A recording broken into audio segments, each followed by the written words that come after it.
las 8:34, estamos entrevistando al presidente de la República, como todos los primeros viernes del mes, y ha quedado pendiente, entre otros temas, los otros proyectos que usted llevó al Parlamento el 28 de julio, uno de los cuales es el de la Autoridad Única del Transporte en Lima y Callao. Pero claro, un ratito lo de Talara, también vamos dando vueltas. Paco, ¿no le preocupa el costo de Talara? Ya pasó los 5.000 millones y sigue incrementándose. Tiene mucha lógica lo que se ha... Sí me preocupa. Tiene mucha lógica lo que ha sucedido ahí.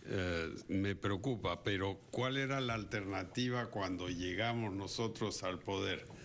Parar todo y ya estaba hecho a la mitad. Entonces dejar los fierros ahí, no. Teníamos que terminar. Y entonces al agregarle estas subplantas, etcétera, va a terminar siendo una refinería bastante aceptable. No, de récord mundial tiene el Flexicoker. Han gastado, es un Rolls Royce, demasiado cara para el país. Pero el Ecuador, cerquita del lote 1A, B, o sea, el 192, tiene un campo grandazo que necesita sacar el petróleo. Eso nos va a dar mucho más tráfico en el oleoducto norperuano y Ecuador le falta refinería, capacidad de refinación. Entonces, al final va a haber una integración energética en el norte del Perú, lo que es bueno, yo creo, ¿no? Y será rentable. Eso lo dirá el precio del petróleo y todo eso, pero yo creo que al final pagará sus deudas, no será una carga para el Estado y será moderadamente rentable. Y no será tampoco una carga para los cientos de miles de peruanos que se desplazan en las calles y que a veces ven que la gasolina sube cuando el petróleo baja y que todo esto lo hacen en un marco de transporte penoso. Se calcula que hay un porcentaje de los peruanos a los cuales cada 10 días le roban un día de vida, atrapados. Por eso ayer cuando juramenté a los casi 1.000 nuevos auxiliares civiles de la policía, cuando dije, por favor, director general de la policía, que trabajen cerca de su casa si no se van a pasar todo el día en un bus, todos aplaudieron fuertemente. Tenemos que arreglar el tráfico de Lima y de las otras ciudades también, y la Autoridad Única de Transporte para la zona metropolitana es un inicio, no es la única solución. Lima tiene 1.500 esquinas estratégicas y solo 300 tienen semáforos que se ven desde un centro, ¿no? Pero yo creo que es fundamental hacer esta autoridad. Lima, Callao es una zona, todo el mundo lo sabe.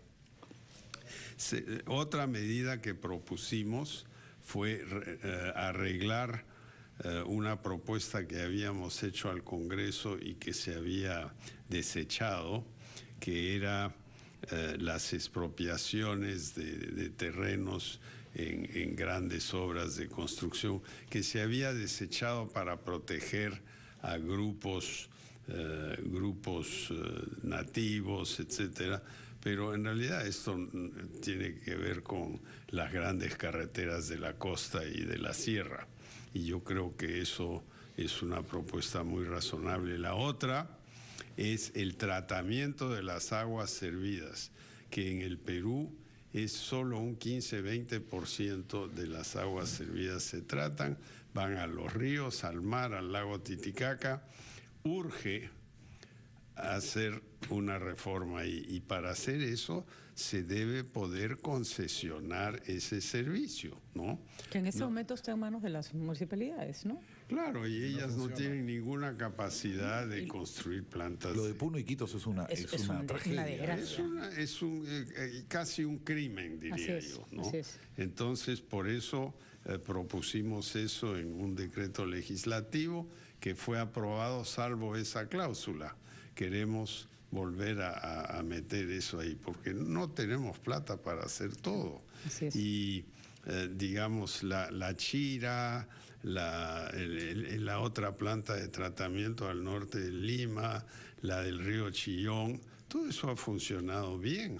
Entonces, ¿por qué no hacer lo mismo en otros proyectos? El plan de reconstrucción puede incluir también aprovechar el pánico, digamos, para resolver estos asuntos, ¿no? Absolutamente. Por ejemplo, la planta de desagüe de Sullana no existe. Ya. O sea, va de frente al río Chira, que riega lugares que exportan a Europa, ¿no? Mejor no lo diga tan fuerte, presidente. ¿No? Entonces, al final nos van a quitar esa Las exportación. exportaciones de uvas y arándanos. Le hago una pregunta, porque en realidad es una especie como de clamor en las redes sociales. ¿Es verdad que no ha habido una fuente oficial? Simplemente ha salido en periódicos brasileños más noticias, algunos dicen que son refritos, sobre los vínculos de Odebrecht con determinadas campañas presidenciales, incluida la suya. ¿La mía? Sí, lo mencionan. Es una noticia sí, que no lo mencionan, no digo una mención, no es una mención explícita, pero sí como parte de un grupo de políticos que habrían recibido, como Ollantumala, financiamiento para sus campañas. Yo no he recibido nada de ellos. Ellos no. ¿Le ofrecieron? Tampoco. Tampoco, no se le acercaron durante la campaña. No, porque yo andaba abajo en las encuestas y para qué desperdiciar la plata en alguien que va a perder. No. Así que lo salvó su poca popularidad al comienzo. ¿Y es cierto ese rumor intenso que hay en los correos periodísticos que ya hay un informe que lo ha firmado Pilar Macetti, Rodrigo Travesán, César Salgado Sayán, 3 destacados médicos, sobre la salud de Fujimori respecto al indulto? No, eso no es cierto. No es cierto. No. No hay un informe médico. No, lo que sí tenemos son informes médicos del INPE, Instituto Penitenciario, que tiene sus médicos y que nos ha dado información que muestra pues que él tiene una presión muy variable y cuando baja tiene taquicardia y eso puede ser peligroso porque podría llevar a un embolismo, ¿no? Pero el resto es pura invención. Pero usted nos anunció hace un mes que habrá un informe médico antes de fin de año. Espero que sí. De acuerdo. Puesto que hablamos sobre temas que tienen que ver con la fisiología, ayer se anunció con mucha solemnidad y muy a su estilo un nuevo recurso que permitirá a las mujeres que reclamen conocer quién es el padre del niño que ellos dan a luz, que se determine eso de manera genética y gratuitamente. Explíquenos, por favor, la gravedad de este punto.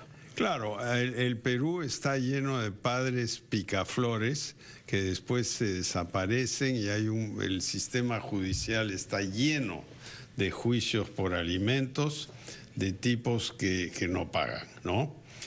Y que dicen, bueno, yo no soy el papi de esta criatura, ¿por qué voy a pagar? Lo que hace esta medida, que la promovió el congresista Jorge del Castillo y que yo he firmado, es que facilita hacerse el ADN y el reclamante no debe esperar más de, creo que es una semana o 10 días. Y para eso debe poder hacerse el ADN fácilmente, o si no está él o ya murió, se hace a un familiar, ¿no? Eso es lo que dice esta ley. Yo creo que es una buena ley en defensa de la mujer. Los ADNs comercialmente cuestan bastante plata, como 1.500 soles. Muchas de estas personas no tienen esos recursos, ¿no? De acuerdo. Bueno, tiene por delante un mes con viajes en el interior. Entre otras cosas tenemos el día de Arequipa el 15 de agosto. Pero tenemos un viaje a Omate, que queda cerca de Arequipa, cerca del volcán Ubinas. Eso es un día. Y 2 días después estamos en el día de Arequipa, un día después estamos en el día de Huánuco, pero antes de eso habremos estado en Tarapoto y Moyobamba para la feria amazónica. Hay una feria del café también por ahí, y me estoy olvidando de varios.